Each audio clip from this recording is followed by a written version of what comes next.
suis floue. Je recommence. Bonjour à tous, je suis super contente de vous retrouver aujourd'hui sur ma chaîne, surtout que c'est pour une vidéo que j'adore filmer, que vous adorez regarder. Aujourd'hui, on va s'attaquer à tous mes favoris du mois qui vient de s'écouler, donc ces dernières semaines, ce que j'ai aimé utiliser, mes favoris du mois d'octobre.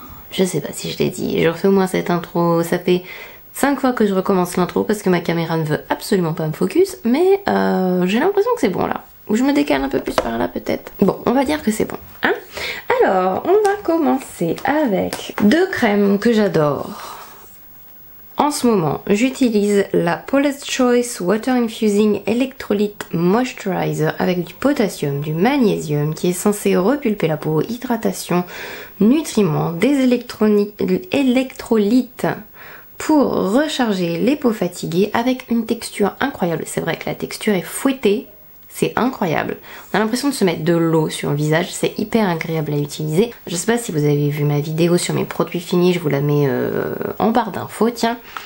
J'ai utilisé juste avant celle-ci la Aqua Bomb, mais avec le froid, elle est devenue insuffisante en termes d'hydratation pour ma peau, même si j'ai la peau mixte, même si voilà. Donc du coup, je suis passée à celle-ci. Très bien, ma peau est beaucoup plus confortable. Les matins où je ne suis pas maquillée, où je vais utiliser un fond de teint extrêmement matifiant et où il fait vraiment très froid, j'utilise celle-ci. Ça dépend. Mais celle-ci elle est très bien si vous avez la peau grasse ou la peau mixte. Après ça va dépendre de votre routine globale, c'est difficile de vous dire si elle sera suffisante pour vous comme ça. Le baume hydratant de CeraVe qui a une texture beaucoup plus épaisse que celle de Paula's Choice. Là on est vraiment sur du baume. Avec CeraVe il y a des céramides à l'intérieur, il y a de l'acide hyaluronique. J'adore ces deux crèmes, c'est ce que j'utilise et ce que j'alterne en ce moment.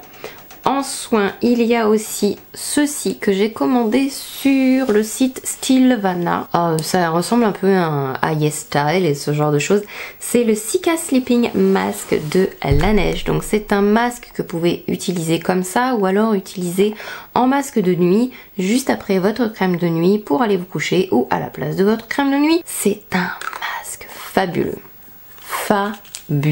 Le Cica, ça veut dire qu'à l'intérieur il y a de la Centella asiatica, ce qui est réparateur. Donc c'est un masque qui est fait pour vraiment réparer la peau. Je vous dis pas comment j'en ai besoin en ce moment. Donc au niveau des ingrédients que je regarde, j'utilise depuis quand ça? Je pense que j'utilise depuis septembre. Mais je voulais attendre un petit peu avant de vous en parler quand même. Je sais pas si je vous en ai parlé dans ma dernière vidéo favori. Enfin bref, je vieillis, qu'est-ce que vous voulez. Donc il y a de la Centella asiatica, il y a même 3 des composantes de la Centella, donc du madécazoside, asiaticoside et de l'acide asiatique, avec de la levure de la forêt, forest yeast, ingrédient breveté et qui appartient à Laneige. Dis donc.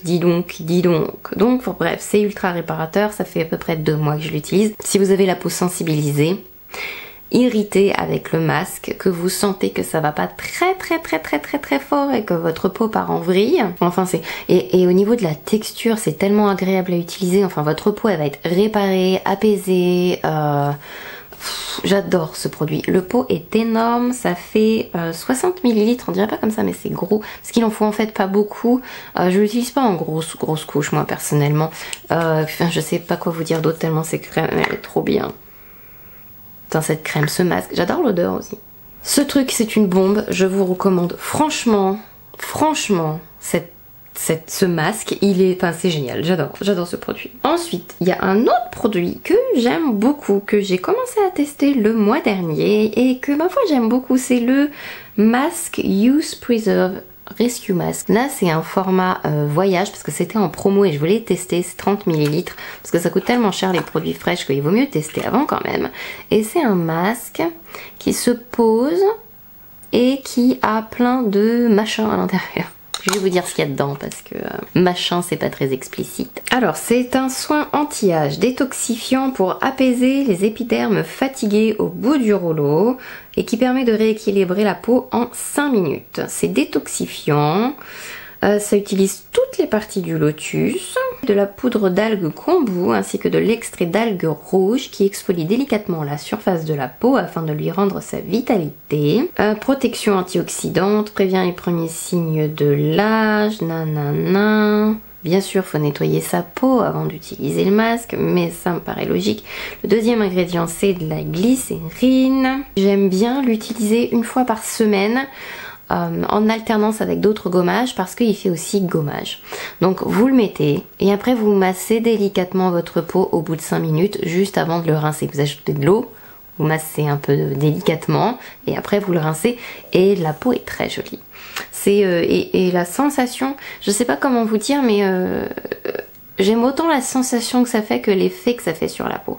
Alors avec les masques, hormis les masques réparateurs, ce sont des effets où ça va durer quelques heures, ça va durer jusqu'au lendemain, mais c'est pas un truc comme une crème qui a un actif sur le long cours si vous voulez, c'est des boosts temporaires. Mais je trouve ce masque, à l'application, à l'odeur, aux sensations, il faut que ce soit une expérience, un masque, vous voyez ce que je veux dire? L'odeur est rigolote, on dirait qu'il y a du concombre, ça sent frais, je sais pas, j'adore.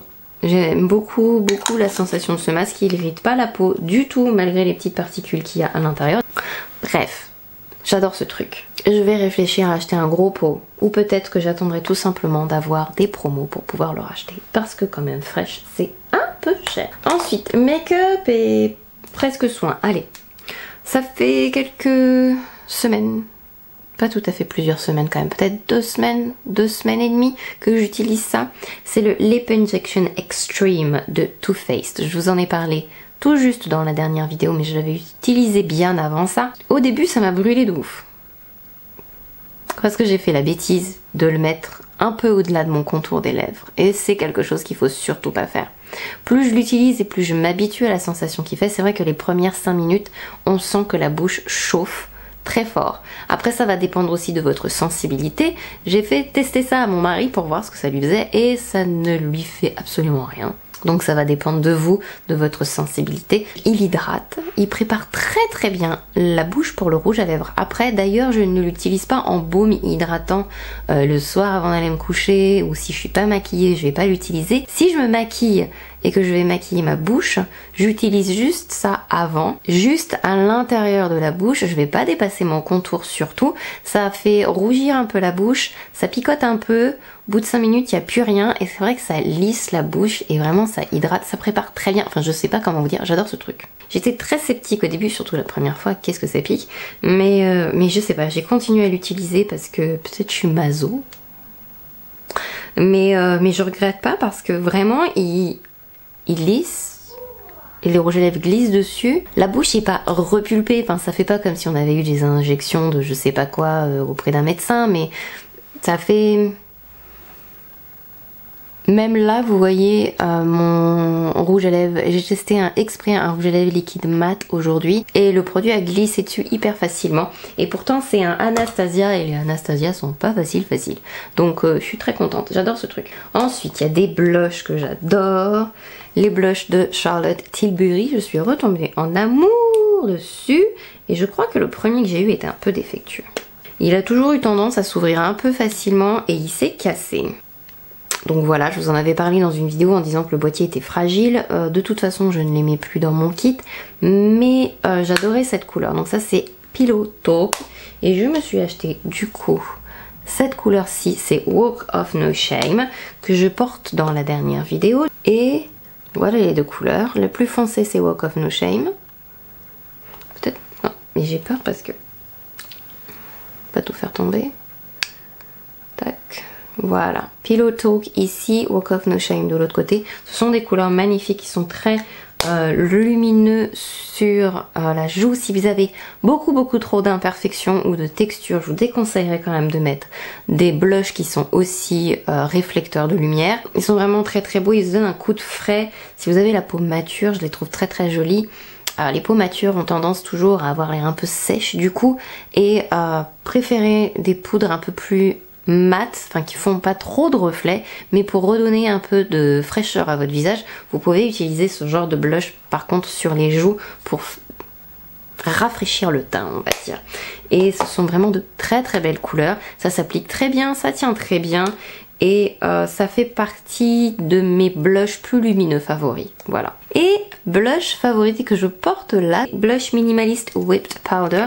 J'ai pas arrêté de porter ce blush. La couleur que j'ai, c'est la 07 Setsuko. C'est un blush crème, c'est hyper pigmenté, on dirait pas comme ça, mais je vous conseille d'en mettre un peu et avec votre éponge de le fondre dans votre teint. On peut l'appliquer sur ou pas sur un teint poudré, ça bouge rien, ça change rien, la couleur est sublime et alors c'est lumineux mais c'est moins lumineux que le blush Charlotte Tilbury que je viens de vous montrer, donc il est plus facile en plus à utiliser sur texture ou pas texture. On dirait du caca dans le pot mais c'est sublime. Et la couleur est très très belle, enfin bref, j'adore. J'adore. Ensuite, fond de teint favori, j'avais envie parce que je suis retombée dedans et j'adore ce fond de teint, c'est le Power Play de Cover FX. J'ai fait toute une vidéo revue sur ce fond de teint, mais je crois que c'est à l'heure actuelle mon fond de teint numéro 1 favori. Ensuite, il va y avoir le Guerlain que je porte aujourd'hui. Il a un fini mat, mais un beau mat, il dessèche pas et en même temps il fait pas gras, il fait pas briller et en même temps il est juste parfait ce fond de teint. Il a la couvrance qu'il faut, il s'applique super bien, il fait pas kaiki, j'adore ce fond de teint.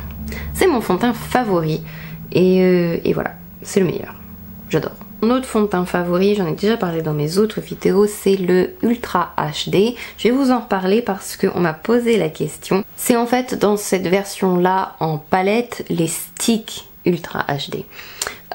J'utilise ces fonds de teint là pratiquement sur tout le monde, ou presque. Il satiné naturel, c'est pas trop brillant mais c'est pas mat non plus et c'est très joli sur la peau et ça ne se sent pas et on peut avoir beaucoup de couvrance avec ce produit là selon la quantité qu'on en met et selon la façon dont on travaille. Donc il est tellement versatile du coup que c'est hyper bien de l'avoir dans son kit ou avec soi. Je l'utilise sur tout le monde avec la préparation adaptée de la peau. J'adore ce truc. Et ça fait vraiment très très très joli en photo en plus. J'adore ce fond de teint. Ensuite, il y a ceci que j'aime beaucoup, que j'ai utilisé. C'est le stick base pour paupières de Sigma dans la couleur Persuade. C'est le rose. Je l'avais pas beaucoup utilisé jusque là. Et je trouve que il est encore mieux que le jaune. Enfin le jaune. La couleur peau que j'utilise d'habitude qui est Ignite. Il agrippe encore mieux, je sais pas si c'est une question de couleur peut-être, et il est plus moelleux sur la paupière si vous avez la peau potentiellement un peu déshydratée ou je sais pas, il est plus facile à étaler, même sans avoir mis de crème sur les paupières. Par rapport à l'autre, Ignite donc, qui est le couleur beige peau, voilà. Et je l'ai mis aujourd'hui en base sur ma paupière et j'aime beaucoup celui-ci.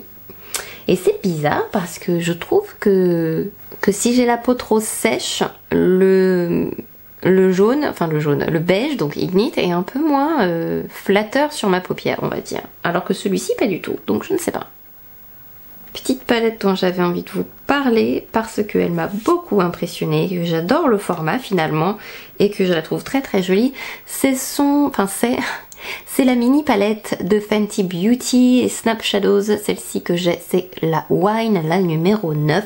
C'est la seule que j'ai pour le moment, mais je la trouve trop mimi, très pratique. Les fards qui sont à l'intérieur sont très beaux, ça se travaille très bien, c'est pigmenté. C'est un tout petit format, il y a un grand miroir dedans et en général, voilà, ça peut être pratique parce que ces petites palettes là à transporter c'est quand même hyper bien. Et ça paye pas de mine comme ça, oui ça a l'air petit mais c'est la mode des mini palettes. Ça fait un peu plastique machin mais limite ça craint peut-être moins dans un kit ou dans un sac et peut-être en tombant aussi. Parce que si je vous montre une de mes mini palettes Natasha Denona, vous allez pleurer. En plus, je sais pas pourquoi, celle-là, j'arrête pas de la faire tomber. Ça fait 2 fois que je la fais tomber. Les fards à l'intérieur, ils sont explosés. Je crois que je vais juste la racheter, quoi. Enfin, c'est une horreur. Ça tient un peu mieux le coup, ça, avec mes 2 mains gauches. Et voilà tous mes favoris du mois qui viennent de s'écouler. J'espère que cette vidéo vous a plu ainsi que ce moment en ma compagnie. N'hésitez pas à me dire en commentaire quelles ont été vos découvertes, vos favoris des semaines qui viennent de s'écouler. Je vous fais plein de gros bisous et je vous dis à très bientôt, bye bye.